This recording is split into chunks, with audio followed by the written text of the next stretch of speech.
Hey. Thanks, Troy. How about the rest of you? You guys doing good today? Yeah, we are here to worship, and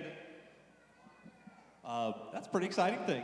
We can all be here to worship God together. So, if you would, stand up, and we're going to sing to the Only King Forever. Here we go.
In Jerusalem, the Lord of heaven's armies will spread a wonderful feast for all the people of the world.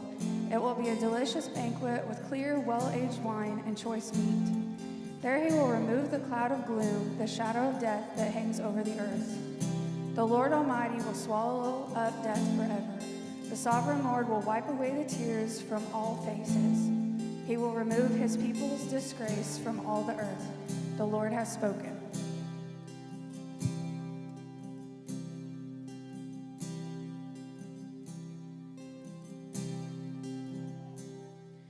Alone in my sorrow and dead in my sin, lost without hope with no place to begin.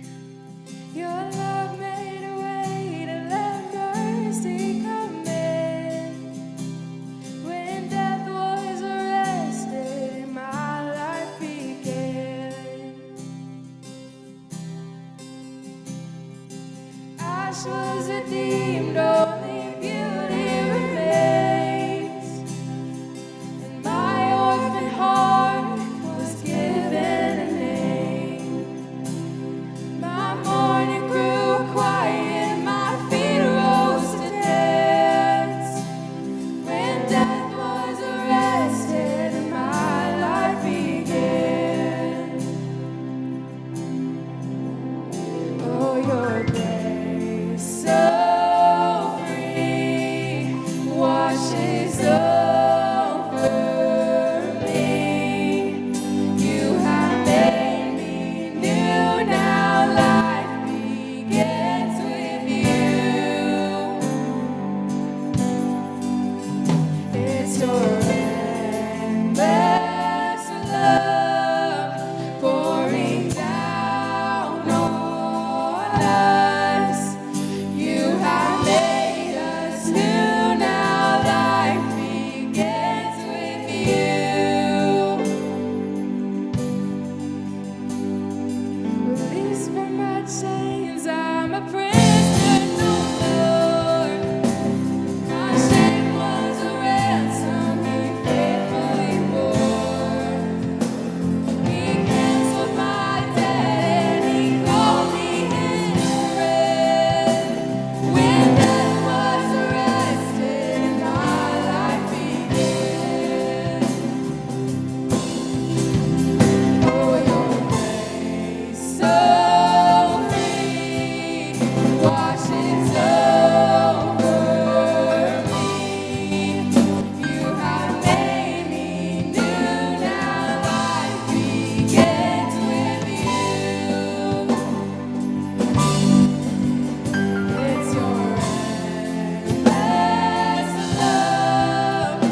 paradoxes that I think that sometimes just makes my mind go kind of crazy is we sing this song that talks about of us having freedom in Christ, but the very next song we're going to sing is that we're going to surrender to him. You know, we're to be Christ's servant, but he also makes us free. And I think really the only way we can kind of reconcile those things is that his yoke, God's laws, and what he asks us for us to do, I mean, when they're the right thing to do, when they're the best thing for us, it really does give us freedom, right? So let's surrender our lives to him.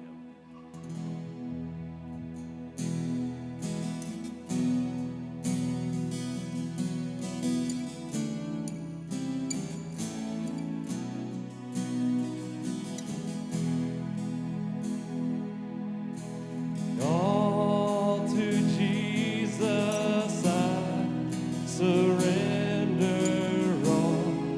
To him I freely give. I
everyone, all the POWs were doing everything they could just to stay alive.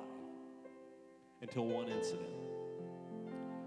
They counted shovels for inventory after work one time, and they came up with one shovel short. So the Japanese officers lined all the POWs up and said, hey, we need to know who took that shovel. No one fessed up. And so then the officers, enraged, got their guns out and said, we are going to start shooting guns at their head. We're going to kill you until someone fesses up who took that shovel. And right about the time they're about to pull that trigger, a man steps forward and says, I took it. So then they took the shovels and they beat that man to death. Well, they did inventory again with the shovels. And guess what? There was no shovel missing to begin with. But here's what happened. Word spread amongst the camp. And they said that act, that selfless act, changed all those people just living for themselves, but then they started living as a community. Then they started having hope. Then they started bonding together. One selfless act made all the difference to that community. So we come to communion, and we have the greatest selfless act that's ever occurred. Jesus Christ died on the cross for our sins so that we could have hope, that we could have community, so that we don't have to live in the jungle and for ourselves as well. But I want to take it one step further. That's what Jesus did for us, and we need to remember that. But is there something that you could do, whether it be at your job, your family, Mount Carmel community? Is there a selfless act that you need to step up to do? Because it also can make all of the difference to the people around you. So let's live like Christ. It says Romans 5:6, you see, just at the right time, when we were still powerless, Christ died for the ungodly. Let's remember his sacrifice, and let's walk in his footsteps. Pray with me. Dear Heavenly Father, thank you for the cross. Thank you for the sacrifice you made. Help us to always remember that, and also help it to inspire us that we need to do what's right, regardless of what we might get out of it. But do it because you did it for us. And it's in your Son's name we pray.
I love Parkview Christian Church. I love guys I work with. I love you, all you guys.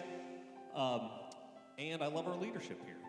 And we are affirming leadership this week and next. And we have a ballot that's on the Welcome Center. And we ask all the people that are members of the church that are 16 years and older that you can vote to affirm those leaders. Now, you could give the vote to us, you could dump them in the offering tray over here, and I think next week we may even have a box, but if we don't, you just put them in the offering tray and we'll get the votes to where they need to go. With that said, and since we're doing that, let's pray for our leadership and pray for just that God gives us wisdom and whether or not, hopefully, we affirm all these people. So let's pray. Dear Heavenly Father, right now we just want to ask for wisdom.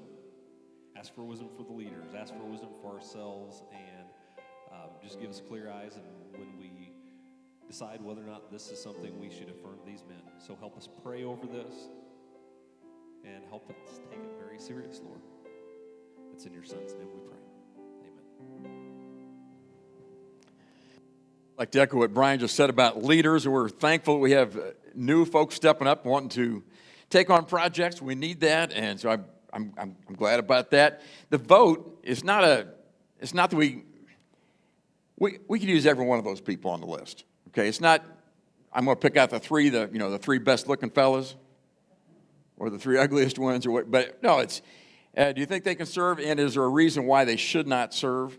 If there is, then you can mark no. But it's just a vote of affirmation on those guys. So appreciate that. We're also blessed. This church has been this way a long time. We've been able to send out young guys or young ladies into ministry different places. Most of you, maybe you don't know, John Michael Dasher has been part of the church here, well, for as long as he's been around. Okay, he's 28, 29 years old. He accepted a call to be the preacher at the Moravian Church in West Salem. Don't anybody go with him. Okay? But he started today. He's a new preacher at the Moravian Church in West Salem, starting today.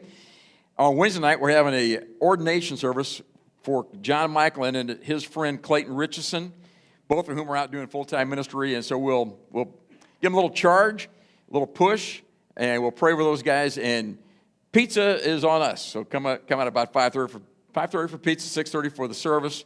It'd be great to have everybody out and just to wish those guys well and send them on and let them know that we're behind them. And I tell everybody, ministry is a lot of fun. Every day. There may be more to it than that, but it is a lot of fun every day. You know, Jesus said a lot of things that are counterintuitive. They just seem backwards to us. A lot of things, and most everything he said was countercultural. And one thing he said, if you want to be a leader, you got to be a servant. So these people that are stepping up to leadership and these guys going out in ministry, it's not that they're going to be the big dog. They're going to be the best servants. They're going to take on that role, and that's what leadership is in the kingdom of God. He said other things like, if somebody slaps you on the right cheek, don't strike them back.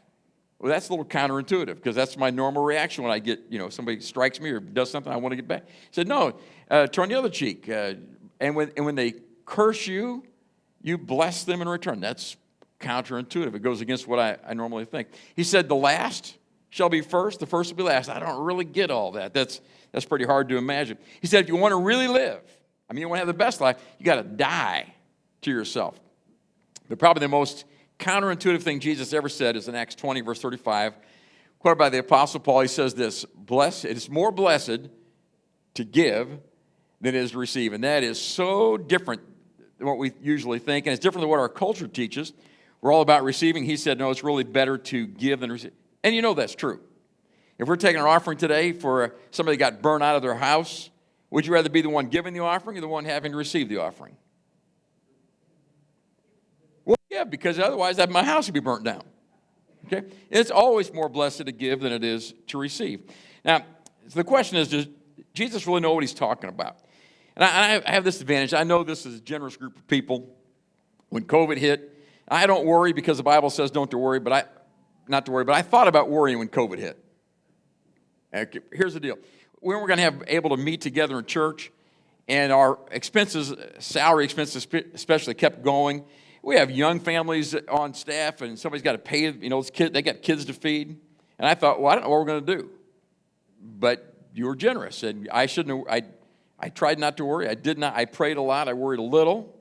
Okay? And God was faithful, and you were faithful. And so I know this is a generous group. We also remodeled a little during that time. The series, and it's a 3-week series. By the way, if this is your first time ever to come to church, it's a 3-week series on generosity is genius. And we'll go back to other things. You think, well, why preach about money? It's not because we're broke. It has nothing to do with church finances. Okay, and you're not believing me, are you? It has nothing to do with it. Jesus talked about money. He talked about money a lot. 1/6 of all the words of Jesus are about money. 1/6. 1/3 of all the great stories he told are about money. And why would Jesus talk about money? Because, well, Matthew 6:24 says this: no one can serve two masters. If you'll hate one and love the other, or you'll be devoted to one, despise the other. You cannot serve both God and money. And what he's saying is, if Jesus is going to be on the throne of your heart, you got to get money off the throne. And nothing competes for our allegiance to God like money does. Kingdom was the only thing he talked about more than money. And money and kingdom are connected issues. It has to do with who's on the throne. Jesus was not interested in making money. He was interested in making disciples. Me too. Okay, it's hard to talk about money. Anybody? Is it hard for anybody else? Okay. It's the quietest church in here. I really should apologize to you because I've not preached on money for 4 years. I checked. I went back as I was planning out preaching, and 2018 was the last time I did a 3 or 4 week series on money, and I owe you more than that. Okay? But I'm just going to give you 3 weeks, and it has to do with, I want you to grow in Jesus. I want you to follow Jesus. And part of that means you do what's right with your money. So I apologize for being so reluctant to preach on this. And you say, well, why don't you preach about it more often? Nobody asked that question. Why don't you preach? Well, there's a couple reasons. One is I'm sensitive to the criticism that we get as a church. All they care about is money. Now, that's so far from the truth, but I hear that criticism. I don't want to add to that, so I back off a little bit. It's also uncomfortable for me because it seems rather self-serving. Okay, my salary is taken out of the offering. It's not a percentage basis, by the way. Okay, but my salary comes out. If there's no offering, then there's no salary. And so you think, well, you're padding your own pocket. And there's some truth in that, I guess. But here's the main reason I don't talk about it. I don't like to talk about it. It's such an emotional topic. Now, you wouldn't think money would be emotional, but it is emotional. And the reason is because money is a god. And for the next 3 weeks, I'm going to attack your God.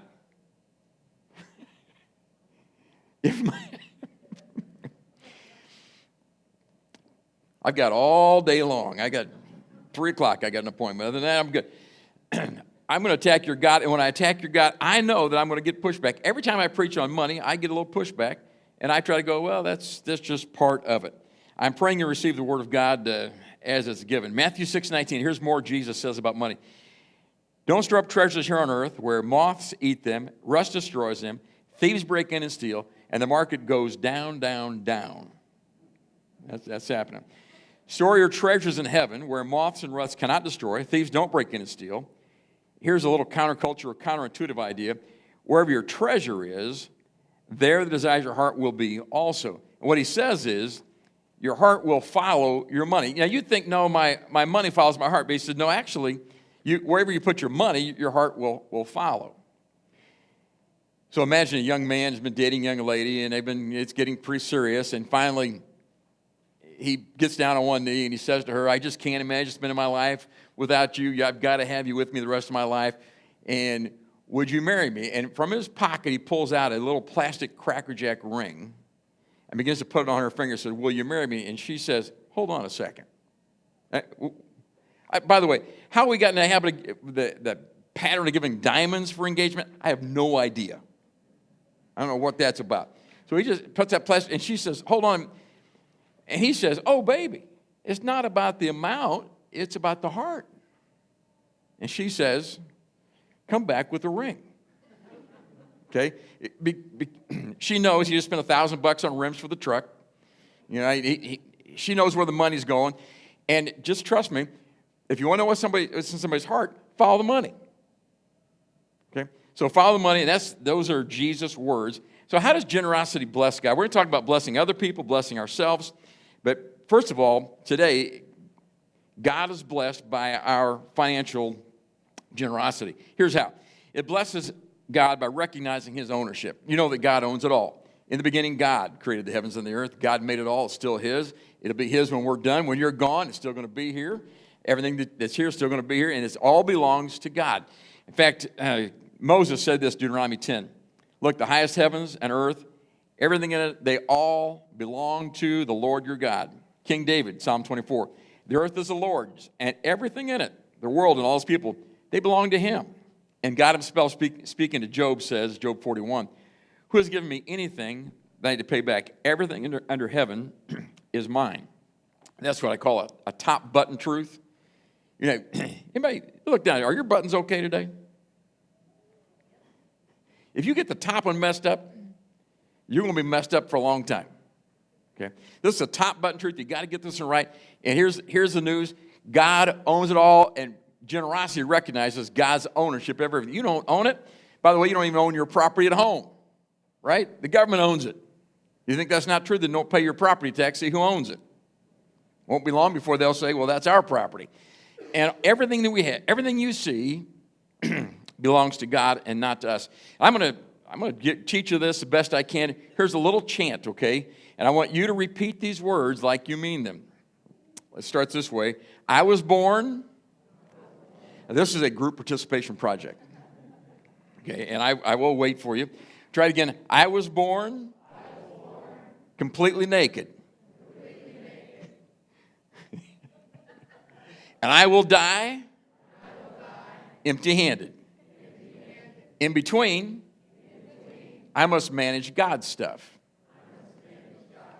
That was pretty poor. We're going to try it again. Okay. These are important words to learn. By the way, we have a lot of young people in church, and congratulations, you're going to learn about generosity at a young age. It's so much easier when you're not making money to be generous. Okay. But when you start making money, it gets harder. So pay attention today. You ready? Here we go. I was born. Let's do this one more time. Let's do it loud, okay? Just for the old people because my hearing's bad.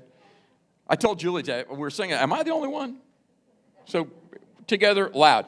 I was born, completely naked. And I will die, empty-handed. And in between, I must manage God's stuff. Sing the invitation. That was good enough. That's probably all we need to learn for today. The main way the Bible teaches we acknowledge God's ownership, and by the way, he owns it all. The main way we acknowledge that is what the Bible calls tithing. Now, tithing, and the word tithe is a Bible word. It just means 10%. Let me just give you this. Deuteronomy chapter 14. You must set aside a tithe of your crops, 1/10 of all the crops you harvest each year. Bring the tithe to the designated place of worship. Doing this will teach you always to fear the Lord your God. That does not mean, tithing does not mean that I give God 10%, then I do what I want with the 90%. Because I was born completely naked. I will die empty-handed, and in between, I still manage all of God's stuff. The 10% is God's, the 90% is God's. I just manage it on his behalf. The Bible, by the way, never says give a tithe. Did you know that? The Bible says bring a tithe because it already belongs to God. Maybe this will help you. Most of you know I drive a little convertible, and it's convertible weather. Okay, it's good convertible weather. I got to drive across southern Illinois the other day, and it's good times. And so let's just say one of you comes and says, you know, I've been thinking about taking my wife on a weekend trip, and we'd love to have a convertible, but they're so expensive to rent. Is there any way we could borrow your convertible just for the weekend? We're going to go to Brown County and see the leaves or whatever. I say, hey, that's not a problem. That's God. Whose car is that? It's God's car. He owns it all. And I said, well, sure. Yeah, I trust you. And you take it, and you're gone for the weekend. And then about 2 weeks later, that's a long time, you call me on the phone and say, hey, you know, my wife and I, we think you're such a great preacher. We'd like to give you a convertible. You're not giving me a convertible. You're bringing it back. Does that make sense? I loaned it to you for the weekend. It's not yours. All the stuff you have, the house you live in, those fancy shoes you wear, those are nice ones. The socks I should be wearing, they all belong to God. And I manage things for him, and therefore I bring a tithe back to him. It recognizes his ownership. God owns it all. How would God have me manage all his stuff? Well, 1 Timothy 6 says, teach those who are rich in this world not to be proud and not to trust in their money. It's unreliable. Their trust should be in God, who richly gives us all things that we need for our enjoyment. Now listen, here, you want to manage God's stuff? Enjoy what he gave you. Don't enjoy the stuff you don't have yet. Enjoy the things he gave you. And listen, God has blessed us with a lot of stuff. And there's nothing wrong with that. I don't have any problem with that. You've been blessed with it, and enjoy it. And then he says to employ it. Tell them, use their money to do good, to be rich in good works, generous to those in need, always being ready to share with others. Generosity blesses God because it recognizes his ownership. It also embraces his mission. When you love somebody, you begin to love the things that they love. And you know what God cares about most? The most important thing to him is bringing people back to himself. The Bible says sin has cut us off from God. Sin has put a wall between us. And because of that sin, God sent his own son, Jesus, to bring us back to him. That's the gospel, okay? That's his mission. And we embrace that mission by generosity. 2 Corinthians 8:9. You know the generous grace of our Lord Jesus Christ, though he was rich, for your sakes he became poor, that by his poverty you might become rich. And so he became poor for us. We are generous, and we embrace that mission. When you put money in the offering plate at church, it pays salaries here, it pays building upkeep. Yikes, building upkeep is no fun. We owe $26,000 on the Legion building downtown. We're trying to retire that debt. We send about $100,000 a year away from here to support missions. When you put money in the plate, you're proclaiming, I believe in the work of the church. I'm embracing the mission that God has given us. And I think, did you hear that? I think you should tithe where you're fed at church. Now, you see, that whole bring the tithe to the storehouse thing, it's in there, but did I have to bring it to church? Well, let me just say just a couple disclaimers. Number one, I don't know what you give, and I don't want to know what you give. That's why I like you. Okay, I know there's a preacher out in California, Larry Osborne, who says, I know what everybody gives in church. It's a big church. And listen, I don't know. I don't want to know. Okay, I just assume everybody's generous, and that's fine with me. And you don't answer to me, but we do answer to God. Jesus told a couple parables about a rich man giving some of his stuff to other people to manage while he was gone. Matthew 25:19, it says, after a long time, the master returned from his trip, called them to give an account for how they used his money. Someday we give an account for how we used God's money. One of my favorite teachers at school in college was Keith McCaslin, and I never got anything but an A in Keith's classes, but the reason is because he was easy. Easy in that he gave good information, and then he said, you'll probably want to know this when we have a test later on. Put a star by that one. Okay. And so when the test came, some professors, when they give you a test, you have no idea what's going to be on there, and you're frustrated. That was never the way with McCaslin. Everything was straightforward. You knew this was going to be on the test, and if you have any sense at all, you're going to learn this. And so I memorized those things, got ready to and I got good grades in those classes. Aren't you proud of me? I'm really proud of him because he gave tests that I could pass. You know what? Jesus says this, there's going to be a final exam. Here's what's going to be on the test. Are you ready? You'll want to get ready. What'd you do with my stuff? That's going to be on the test. I want to have a good answer for that when he comes. The early church was generous. You can read Acts chapter 2. It says they sold their property, verse 45, possessions, shared their money with those in need. They were generous. And as a result, verse 47 adds, and every day the Lord added to their fellowship those who were being saved.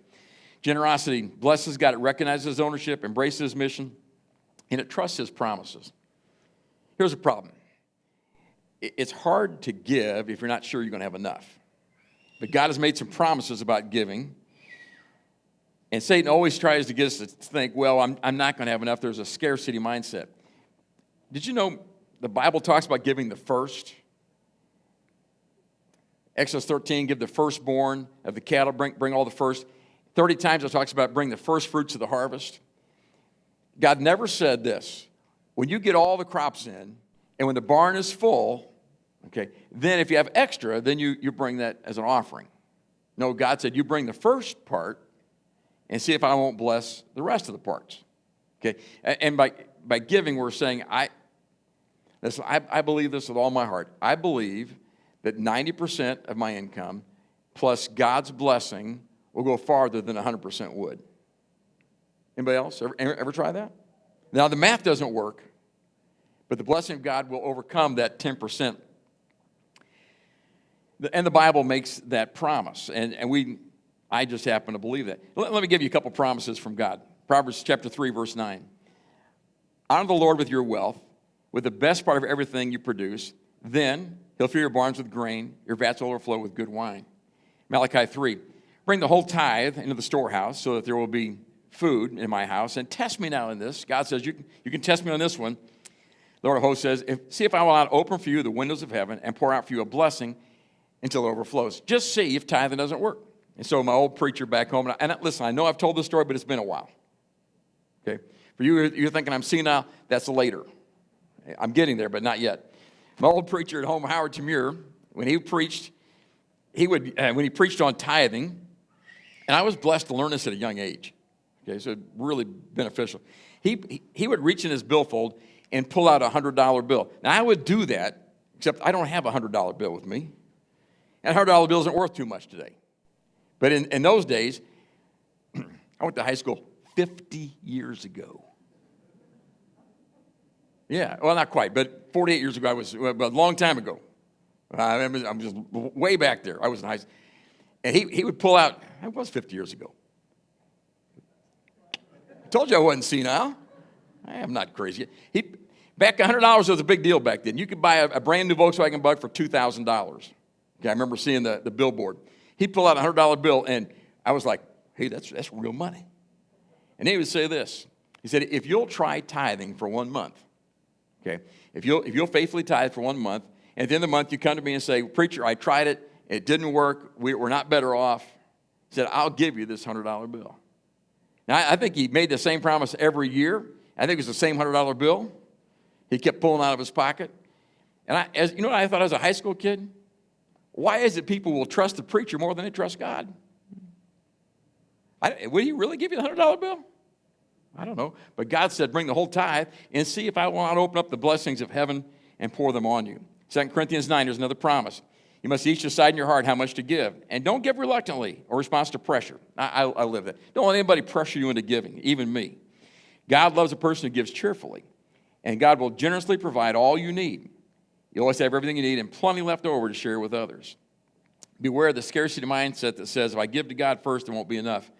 Sin at its core is thinking, I can't trust God to do what he said to do. Sin at its core is saying, if I do what God said to do, I'm going to be miserable.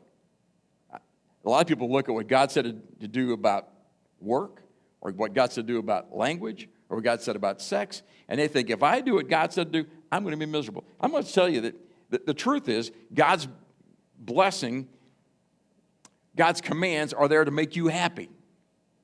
Did you ever think your parents were just after you to make you miserable? My mom told me, you cannot ride your bicycle across this busy highway. I thought, well, all the fun's over there. I need to go over there. That's where they're playing ball. No, you cannot ride your bicycle across that highway because the North Belt Line. You're going to get killed on that highway. And I finally realize now, several years later, I think she's looking out for me. Okay? Can I just say, when God gives a command, he's not trying to make you miserable. Listen, I don't preach this so you be miserable. I want you to have the blessing of God. And he said there's blessing in obeying him. God, you're good. I know you want the best for me. Generosity is grounded in the gospel. Romans 8 says this, God did not spare his own son, but gave him up for us all. Won't he also give us everything else? Generosity blesses God. It reflects his character. It pleases God when we look like him, and God is a giver. Aren't you glad? For God so loved the world that he gave. Jesus is a giver. He's the representation of God. Hebrews 1:3, the Son radiates God's own glory, expresses the very character of God, sustains everything by the mighty power of his command. Jesus gave himself, and Jesus said this in Luke 6. Disciples or students are not greater than their teacher. A student who is fully trained will become like the teacher. You want to be like Jesus? You got to be generous. Jesus was like God. He was generous. I want to be a giver. Rick actually tells a story about a lady in church who was a single mom, 3 little kids when her husband left, and they were little. And she was going through a rough time, and somebody at church said, I'm going to bless you, and gave her a day at a spa. I'm thinking probably food would be better. Anybody else? Gave her a day at the spa, and when older lady came out, called her name, and Daisy was the older lady that came out, called her name, said, come on back, and she was the one who gave her the massage that day. And she got working on her. She said, oh, honey, your heart is broken, isn't it? Now, I don't know how they could tell that stuff. Your heart is broken. And she said, yes, it is. And she worked on the massage, continued, and she said, are you a believer? She said, yes, I'm a believer and a follower of Jesus. And Daisy said, well, I'm going to pray for you. And she prayed over her and tried to bless her. And then when the massage was over, she said, are you going to meet with the saints tomorrow? Are you going to church tomorrow? She said, yeah. She said, here's what you do. You take the offering that you normally give, and you double it. And you don't just put it in a plate, but you put it in the hands of one of the elders at your church, and you just tell them, I'm putting a stake in the ground that no matter how hard things are, I'm going to trust God to help me raise these kids and have enough. And that's what she did. And later on, she told her friend, hey, thank you for telling Daisy about my situation. And her friend said, Daisy? Who's Daisy? Sometimes God brings the right people to you to say what you need to hear. Hey, that could have been me today. Could be. It's the Word of God. Will you trust God and His promises? Let's pray together. Well, this is tough stuff, tough for me, and I know probably tough to listen to as well. Emotionally, we're tied emotionally to our money. We're worried about the future and what's going to happen. But Father, you have made promises. Help us to trust your promises, to trust your word, to believe you. Father, help us to be known as generous people, not tightwads. In Jesus' name we pray. Amen.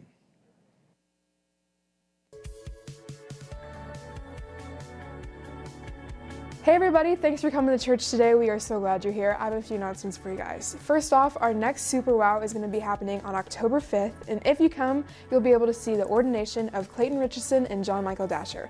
Plus there's going to be pizza for dinner, so you're not going to want to miss out. Remember that fall programming is underway for kindergarten through junior high. It's here at the church from 5:30 to 7 on Wednesday nights. For all you high schoolers out there, high school youth group is tonight at the Legion from 6 to 8 p.m., so make sure to go to that. Also, it's after hours season. Our next after hours is going to be on October 7th, and if you want a t-shirt, there's after hours shirts in the lobby for $15. Last but not least, just a reminder that you can look at the sermon notes on the YouVersion Bible app. That's all I have for you guys today. I hope you have a wonderful day. Happy fall, y'all!